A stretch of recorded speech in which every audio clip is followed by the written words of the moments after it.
Greetings and salutations everybody, welcome back to another video of mine. For those who are new to this channel, I like to make these videos about things that I enjoy and want to share, usually about film, though occasionally I throw in something else. And lately there's been a lot of horror and some throwbacks to the 80s as well. So if you like what you see here, please consider subscribing and hitting that little bell icon down in the corner to get notifications for when I put up new content, which is once or twice a week.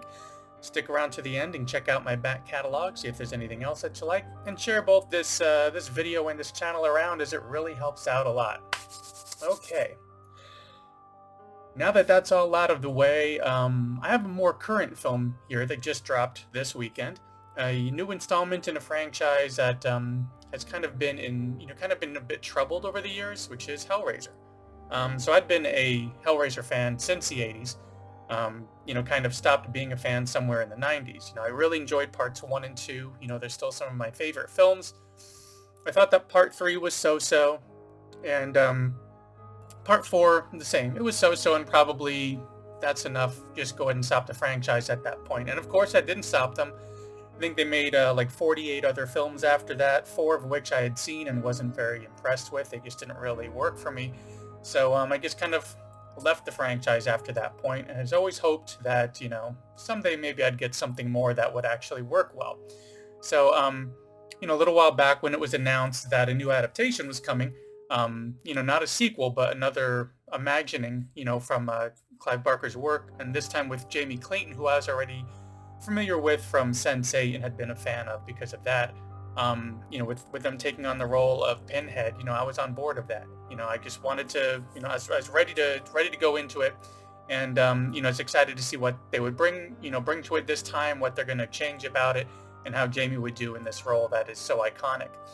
So, I really wanted to see, because, like I said, I'd been a fan for a while, but it'd also been over 25 years since I read The Hellbound Heart, much less any of the other works that I really enjoyed of Clive Barker's back in the day, like Weave World, Great and Secret Show, and Everville.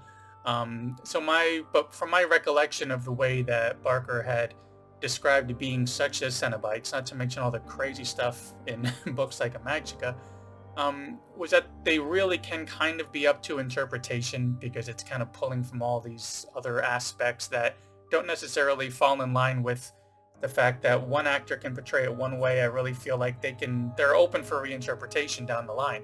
So I was excited to see, what aspects of these, sadomasochists from beyond the grave were being brought to the screen, like in this adaptation, especially with Jamie in particular, because, like I said, I loved what Doug Bradley had done with the Pinhead character, and I was eager to see how she was able to, her and others involved with the production, how they can bring Pinhead back to the screen this time.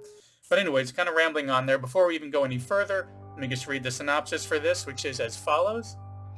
A take on a Clive Barker's 1987 horror classic, where a young woman struggling with addiction comes into possession of an ancient puzzle box, unaware that its purpose is to summon the Cenobites, a group of sadistic supernatural beings from another dimension. But honestly, I saw the first trailer, and then I just refused to watch or read anything else about it, because I was already on board, So, anyways, that's our basic synopsis. And the film isn't quite as basic as that synopsis kind of makes it out to be. So here's a few points that I really want to touch on about this, because I just watched it last night and it's all fresh in my brain. Some of the notes that I took, though, were this, from what I can tell, is not a sequel. It's very self-contained. I didn't really see anything that made me feel like we were continuing anything from previous films in the franchise. So any of you newbies out there can go ahead and hop into franchise right here, and if you like this film, then maybe hop back to the 80s and check out, Hellraiser 1, 2, 3, and 4 at least. I would definitely recommend checking those out. So it's nice that you don't have to catch up on roughly, I think it's actually 12 films that they made. You don't need to watch all of those to be able to enjoy this. You don't even need to have watched the first one to enjoy it. So if you're great, you can hop right in. Another thing is gory. This one is gory in a way that is different from just any old horror film. The detail on the, flesh cutting and ripping, it really, just kind of like the way that they brought that across, it really kind of drove home the point that the goal of what's happening to these characters isn't just about death. It's more about pain, about causing as much pain as possible, and that's a sensation that these Cenobites are going to embrace. So the way that they do the gore really makes you want to feel the kind of pain that's happening to the character.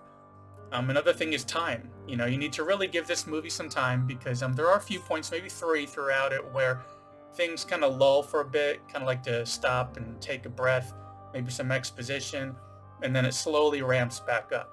But with that time is also the fact that they break one of my little rules of horror, which I also hold for comedy, which is the 90-minute rule. You know, horror needs to be done in 90 minutes on average, usually, from what I've always liked. You know, you give me 80 minutes minimum, 100 minutes max, somewhere in there is fine. Just like with comedy, anything beyond that point, it's hard to still find it funny and hard to still find it scary. This one was a full 2 hours, so I was a little bit worried about how they're going to use that time. And like I said, there are a couple of lulls, but they actually needed that time to flesh out the story. It's actually a really good pun. I'm going to take that pun about fleshing out this story. Anyway, so, you know, stick through those little lulls, and, you know, then ultimately you're going to find out that they're needed, and it's going to bring you along on a path that you're hopefully going to enjoy as much as I did. Another thing is, it's very creepy. Every Cenobite pulls it off perfectly. We have a lot of callbacks to previous iterations of some other Cenobites from previous films, which are, you know, they look a lot like them, but they've been kind of updated along the way, as well as some designs that I wasn't familiar with myself. I don't know if maybe they'd been in some of the comics or some other adaptations, but it was all creepy, and especially Jamie's performance as Pinhead. Just the way that she delivered her dialogue and how stoic some of her look was, it just really was creepy as hell. So good job on that one. Also, if you are familiar with the previous films, or at least like the first, you know, 2 or 3, this one is definitely an expansion. I feel like they moved beyond this simple mystery of what this box is and how do you solve it and what's going to happen, which is, you know, you solve it, you get torn apart in hell. There are various configurations, you know, to kind of go through on this box. So you move through these different configurations. It's almost like a step-by-step where sacrifices can be made, wishes can be granted. The box feels more like a character in and of itself, while also being an actual game where there's strategy involved on how you are going to continue to work through that box. So it's no longer just flipping it around, figuring it out, it opens up, and there you go. There's other things that happen as you change the configuration of that box.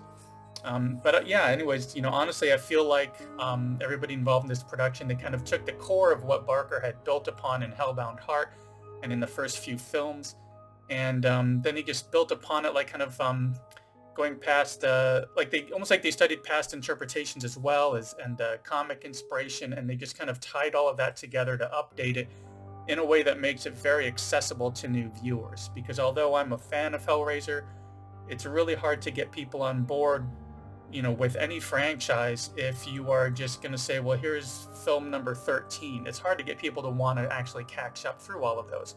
So doing this in a way that it's more self-contained and somebody can just hop in from the start is great. And I really feel like I haven't been this satisfied with a Hellraiser film since I'd seen the first 2. But anyways, yeah, this one has been a lot of fun. So, you know, put your phone away, pay attention, have some fun checking this one out.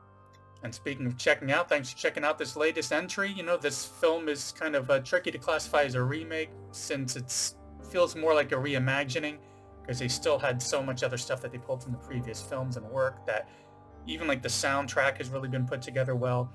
And it honestly was just a lot of fun to check this one out. And speaking of checking out, thanks for checking out this latest entry. This film is kind of tricky to classify just as a simple remake because I feel like there's a lot more reimagining kind of going on here as well, and them taking it in some new directions. But even along those lines, I do have plans to do some videos specifically about remakes. So, you know, which ones worked, which ones didn't, and why. And so yeah, be sure to, you know, like and subscribe, hit that bell icon to get notifications for when I put up those videos or any of the other ones I'm working on, which I'm going to link to in the description. I've got ones where I revisited the Friday the 13th franchise, where I caught up on different Halloween franchise films I hadn't seen. And currently I just released video number 4 going through the Nightmare on Elm Street franchise. So you should find some other stuff you enjoy there. If so, like I said, subscribe, share everything around, and I will see you in the next one.